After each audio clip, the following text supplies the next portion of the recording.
السلام عليكم ورحمة الله تعالى وبركاته.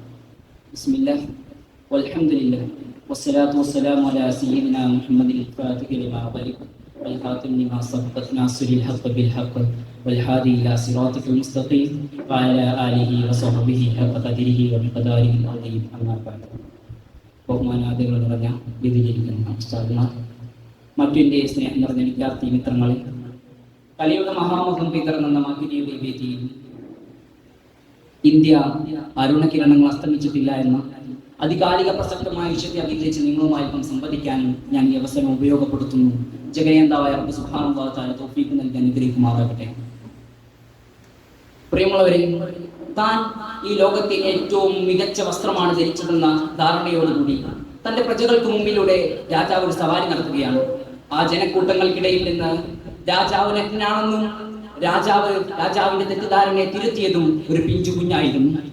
അതെ, വളരെ മഹിതമായ ആശയങ്ങളും പാരമ്പര്യവും എടുത്തു പറയാനുള്ള ഇന്ത്യ മഹാരാജ്യത്തിന്റെ ഇന്ദ്രപ്രസ്ഥത്തിൽ എഴുന്നുകൊണ്ട് പണം വിടർത്തി വർഗീയ വിഷം ചീറ്റാനുള്ള ഫാസിസ്റ്റ് ഭരണകൂടങ്ങളുടെ കുടില തന്ത്രങ്ങൾക്ക് നേരെ, അവരുടെ ചക്രവ്യൂഹ തന്ത്രങ്ങൾക്ക് നേരെ ഇതൊന്നും ഇവിടെ വില പോകില്ലെന്നും ഇത് നടപ്പാക്കാൻ ഞാൻ അനുവദിക്കില്ലെന്നും ആർജവത്തോടെ വിളിച്ചു പറഞ്ഞത് ഇന്ന് ഫാസിസ്റ്റ് അപ്പോസ്തലന്മാർ പിഞ്ചു കുഞ്ഞെന്ന് ചാപ്പക്കുത്താൻ ശ്രമിക്കുന്ന രാഹുൽ ഗാന്ധിയുടെ ഉറച്ച സ്വരങ്ങളായിരുന്നു.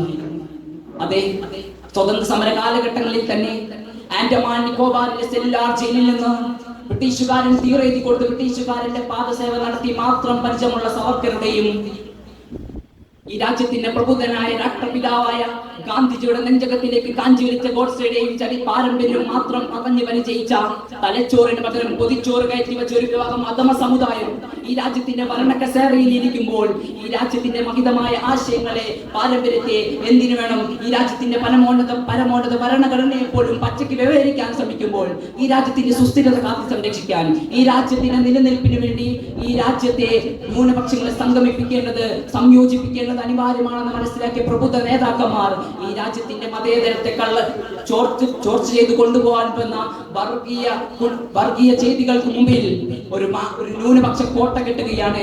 ആ കോട്ടയുടെ പേരാണ് ഇന്ത്യ മുന്നണി എന്നുള്ളത്. പ്രിയമുള്ളവരെ, യുപിയും ബീഹാറും അയോധ്യയും ബദ്രീനാഥും അടക്കം സ്വബോധത്തോടു കൂടി വോട്ട് ചെയ്തപ്പോൾ ഇവിടെ തകർന്നു വീണത്, ഇവിടെ പൊളിഞ്ഞു വീണത്, ചീട്ടുകൊട്ടാരം പോലെ പൊളിഞ്ഞു വീണത് ഒരു വിഭാഗം ഫാസിസ്റ്റ് അപ്പോസ്തലന്മാരുടെ കുടില ഹിഡൻ അജണ്ടകളാണ്. അതെ, ഇത്തരം സമകാലിക സംഭവങ്ങൾ ഒരു മതേതര വിശ്വാസി എന്ന നിലക്ക് നമുക്ക് വളരെയധികം പ്രതീക്ഷകൾ നൽകുന്നു. ഈ രാജ്യത്തിന്റെ കെട്ടുറപ്പ് സംരക്ഷിക്കാൻ വേണ്ടി ഈ ഇന്ത്യ മഹാരാജ്യം, ഇന്ത്യയിലെ ന്യൂനപക്ഷങ്ങൾ അവരുടെ സ്വത്വം തിരിച്ചറിഞ്ഞു കഴിഞ്ഞിരിക്കുന്നു. ഈ രാജ്യത്തിന്റെ തെരഞ്ഞെടുപ്പ് ഫലത്തിന്റെ പ്രത്യാഘാതങ്ങൾ നേരിൽ കണ്ടുകൊണ്ട്, മുമ്പേ തിരിച്ചറിഞ്ഞുകൊണ്ട് രാജ്യമൊട്ടാകെ വർഗീയ പ്രചാരണം നടത്തി പച്ചക്കൊടി തന്ത്രം പയറ്റിട്ടും ഇതൊന്നും ഇവിടെ ഫലവത്താകാതിരുന്നത് ഈ രാജ്യം അതിന്റെ സ്വത്വം തിരിച്ചറിഞ്ഞെന്നതിലെ ഏറ്റവും വലിയ മുന്നറിയിപ്പാണ്. ഈ രാജ്യത്തിന്റെ ചരിത്രത്താളുകൾക്കിടയിൽ മറ്റൊരു ചലിച്ചാല് കീറി അതിനുള്ളിൽ രാമന്റെയും വിത്തുപാകി അതിനു മുമ്പിൽ നിന്ന് വർഗീയ കോട്ട കെട്ടി അതിൽ സ്വൈര്യവിഹാരം നടത്താമെന്നുള്ള കമനമോഹങ്ങൾ ഇനി ഇവിടെ വില പോകുകയില്ല. കാരണം ഇന്ത്യ മഹാരാജ്യം അതിന്റെ സ്വത്വം തിരിച്ചറിഞ്ഞു കഴിഞ്ഞിരിക്കുന്നു. ഈ രാജ്യത്ത് ഈ പൽഗോട്ടയിലെയും പുൽവാമയിലെയും രക്തസാക്ഷികളെ നിരത്തിക്കൊണ്ട് ഇവരുടെ ആത്മാക്കൾക്ക് വേണ്ടി നിങ്ങൾ ഞങ്ങൾക്ക് വോട്ട് ചെയ്യുക എന്ന് മോദിയും സംഘവും ഗിരിപ്രഭാഷണം നടത്തുമ്പോൾ ഈ ഇന്ത്യ മഹാരാജ്യം ഒട്ടാകെ ചിന്തിക്കുകയായിരുന്നു. ഇതേ ചോദ്യം ഞാൻ നിങ്ങളോട് കൂടി തിരിച്ചു ചോദിക്കുന്നു. ഈ രാജ്യത്തിന്റെ ഓരോ പൊടിമണ്ണിന് വേണ്ടി, ഈ രാജ്യത്തിന്റെ പൈതൃകങ്ങളുടെ സംരക്ഷണത്തിന് വേണ്ടി, ഈ രാജ്യത്തിന്റെ സംസ്കാരങ്ങളുടെ സംരക്ഷണത്തിന് വേണ്ടി തങ്ങളുടെ ജീവൻ സമർപ്പിച്ച ഒരു പറ്റം പരകോടി ജനങ്ങളുടെ ആത്മാക്കൾ സാക്ഷിയാക്കാൻ ഞാൻ നിങ്ങളോട് ചോദിക്കുകയാണ്, ഈ രാജ്യത്തിന്റെ പാരമ്പര്യത്തെ കാത്തു സൂക്ഷിക്കാൻ നിങ്ങൾ തയ്യാറാണോ? പ്രിയമുള്ളവരെ, ന്യൂനപക്ഷങ്ങൾ എന്ന നിലക്ക് നാം നമ്മുടെ സ്വത്വം തിരിച്ചറിയുകയും നാം സംഗമിക്കുകയും ചെയ്തുകൊണ്ട് വർഗീയ കുടില ചെയ്തികൾ നമുക്ക് നേരെ അയച്ചുവിടുന്ന കുതന്ത്രങ്ങൾക്കെതിരെ ഒരു ചുഴലിയായി മാറേണ്ട ആവശ്യകതയുണ്ട് എന്ന സന്ദേശം നിങ്ങളിലേക്ക് എത്തിച്ചുകൊണ്ട് ഞാൻ അവസാനിപ്പിക്കുന്നു.